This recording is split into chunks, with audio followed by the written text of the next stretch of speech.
So yun mga idol, sa mga bago pa lang at di nakakalam, si Diamond Pro Game o Diamond Game ay iisa lang po. Kung may dati ka ng account dito sa Diamond Game, kung agent ka o player ka, so hindi mawawala yung data mo, ilagin mo lang yung account mo dito sa Diamond Game, dito sa Diamond Pro Game. Sa mga hindi nakakalam, si Diamond Pro Game ay isang application o isang laro kung sa pwedeng kumita ng Gcash, maglalaro ka lang. So para ma-download tong application, click nyo lang yung download link sa description ng video o kaya sa pin comment. So paano mag-register kapag na-install mo na? So click nyo lang tong register, tapos pilapan nyo lang yung apat na to. So dito sa mobile, dyan may lalagay yung fully verified na Gcash mo dahil dyan papasok lahat ng cash out mo. So dito sa inyong password mga idol, so gumawa ka lang ng sarili mong password sa verification code, click mo lang tong send. May magte-text sa inyong verification code dito sa number na nilagay mo sa taas. So dito sa referral ID mga idol, so pwede nyo gamitin yung referral ID ko. So i-type mo lang 785-36961. So yan nasa screen. Sa mga hindi open yung Diamond Game mga idol, so click nyo lang yung bagong link diyan para ma-download nyo tong Diamond Pro Game. Tapos mag-login ka lang kapag nakapag-register ka na.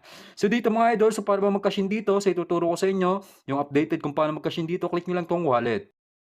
Kapag ka-click nyo ng wallet, so click nyo lang yung amount kung magkano yung gusto mong i-cash in. Sa akin mga idol, magka-cash in tayo ng 200, click natin itong 200. So dito kapag na-click mo yung amount, copy mo lang yung number dito, so click nyo lang tong copy, tapos punta lang sa Gcash mo. So yan mga idol, naka-ready na yung sa akin. So mag-send ka lang ng 200 dun sa number na kinopy mo sa Diamond Pro Game o sa Diamond Game. So i-paste mo lang, tapos yung amount kung magkano gusto mo i-cash in, sa akin 200. Click mo lang tong send 200. So kapag na-send mo na, huwag mo kalimutan screenshot para may proof of payment ka, katunayan na nag-cash in ka dito sa Diamond Game. Tapos mga idol, next step, click mo lang tong transaction sa baba. So makikita kayong history na sinend mo na 200 kanina. Click mo lang yan. Tapos click mo tong copy reference number. So yan, click mo lang copy na yan. Tapos balik ka sa game. So yung reference number na kinapay mo kanina sa Gcash sa transaction mga idol, so ipapaste mo yan dito sa baba sa enter the reference number. So ipaste mo lang, click mo lang yung okay, click mo tong submit. So automatic papasok na yung cash in natin na 200. So mag-back ka lang mga idol. So nakikita nyo pumasok na yun sa game balance natin. So nakikita nyo pumasok na yung 200. So halimbawa ganito yung cash in na na-encounter mo sa Gcash mga idol, click mo lang tong wallet. So may isa pa dito, click nyo tong Gcash. So dito automatic pay to mga idol para ka lang nagka-cash in sa Shopee, InstaPay, DragonPay. So pagka-click mo ng amount, so marerekta ka sa site, ilagay mo lang yung Gcash mo dyan, may dadating sa inyo 6-digit code sa number na ilagay mo dyan, tapos ilagin mo lang yung Gcash mo, click mo lang yung send money, so automatic mga idol mapipay na yung cash in mo. So ngayon magpo-proceed na tayo sa actual game natin, so ganun lang kadali mag-cash in. So yun mga idol, so maglalaro tayo dito sa Diamond Gate. So nakikita nyo 8,850 yung ating punan. So dito natin papalagay yun sa Animal World. So ituturo ko sa inyo kung ano yung discarding gagamitin ko ngayon. Kung sa mga nakarang video natin, 4 na animals, so 3 animals yung tinatayan natin. Kung ano-ano lang tinatayan natin, basta makaapat tayo, 3 animals. So dito mga idol, 2 animals lang yung tatayan natin, no? So try muna natin 3 animals. Try natin mag-rabbit. Sa rabbit kasi ko, konti pa lang lumalabas. Tapos tayo ng 300 sa panda, 200 naman sa lion. So magpo-focus tayo dito sa mga pinakakonting lumalabas. So tulad ditong rabbit mga idol, magpo-focus tayo dyan sa rabbit. So nagpanda, buti na lang tumaya tayo ng 300. 300 times 8 yan, malalaki yan. Kahit pa paano nabawi yung ating panaya. So may kabig pa tayong 380. So tingin kayo sa chart mga idol, tingnan nyo yung mga kukunti pa lang lumabas. So 6 pa lang tong rabbit, 7 yung panda. Bale, pigeon, tsaka rabbit ang may pinakakonti. So, 4 lang sa pigeon, 6 sa rabbit. So, dyan tayo dalawa magpo-focus. Sa pigeon tsaka rabbit tayo magpo-focus dyan mga idol. Kaya tayo ng 500 sa pigeon, 1,500 naman sa rabbit. So, tingnan natin kung tatama. So, ma-achieve lang natin 20k. Ganun lagi yung target balance natin. Okay na, pwede na natin cash out. So, yan, bumagal na. So, nag-pigeon unang taya, 500 times 8 yan. Bali, 4,000 yan. So, nadoble yung ating taya. So, total balance na natin. May kabig tayong 1,900.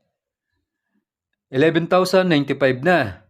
So, panalo agad tayo ng 3K. So, next round mga idol, dito pa rin tayo sa 2 animals na to dahil ito yung mga pinakakonting lumabas sa rabbit at pigeon. Diyan tayo magpo-focus. Kung napapansin nyo, mas mataas yung taya ko dito sa rabbit dahil times 6 lang yan. Lakihan natin para kung sakali mag-rabbit. Medyo maliit lang kasi yung times 6 mga idol kaya nilalakayin ko yung taya. So, rabbit tayo. So, yan, mukhang magra-rabbit na. So, 1,500 times 6 yan, bali 9,000 yan. Kung napapansin nyo mga idol, medyo umi-effective yung inaabangan nating animals, no? Abangan natin tong rabbit at pigeon. So, baka mamaya, pumaspas yan 2 yan. So, nakikita nyo naman, kukunti pa lang yung result ng 2 yan, itong pigeon at rabbit. So, total balance na natin, 17,745. So, nakakatatlong tama pa lang tayo mga idol, no? So next round, dito ulit tayo. Focus tayo dito sa rabbit. Kung napapansin nyo, 18 times nang lumabas yung swallow, 7 pa lang yung sa rabbit. Kadalasan pantay yung result ng 2 yan.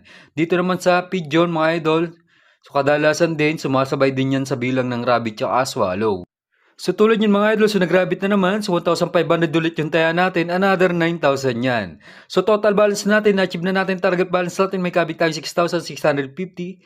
24,395 na yung ating total balance. So next round, try natin pabuti ng 30k. So dito pa rin tayo sa rabbit tsaka sa pigeon. Kung napapansin nyo, mukhang hahaba na tong rabbit. Tiyan natin kung tatama. So ito yung inaabangan ko dito mga idol, no, itong rabbit tsaka swallow. Kung ano yung mas lamang na tama dyan. For example, lamang ang tama ngayon ng swallow 18 times. Ang rabbit ko konti pa lang. Abangan mo yung mas konti sa dalawang yan.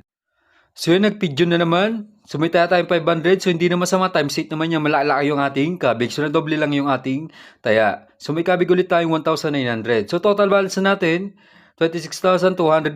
So next round mga idol, kapag tumama pa to, 30k plus na yung ating balance, so pwede na natin i-cash out to. So dito pa rin tayo sa rabbit, 1,500. 500 naman sa pigeon. So abangan lang natin tong rabbit na to mga idol.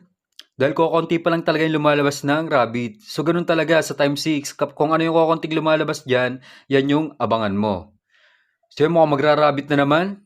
So 9k na naman yan mga idol. So 1,500 times 8 yan. So okay na ako dito. Na-hit na natin target balance natin na 30k plus. So may kabig ulit tayong 6,650. So total balance na natin 32k 945. So ganun lang kadali manalo dito sa Animal World.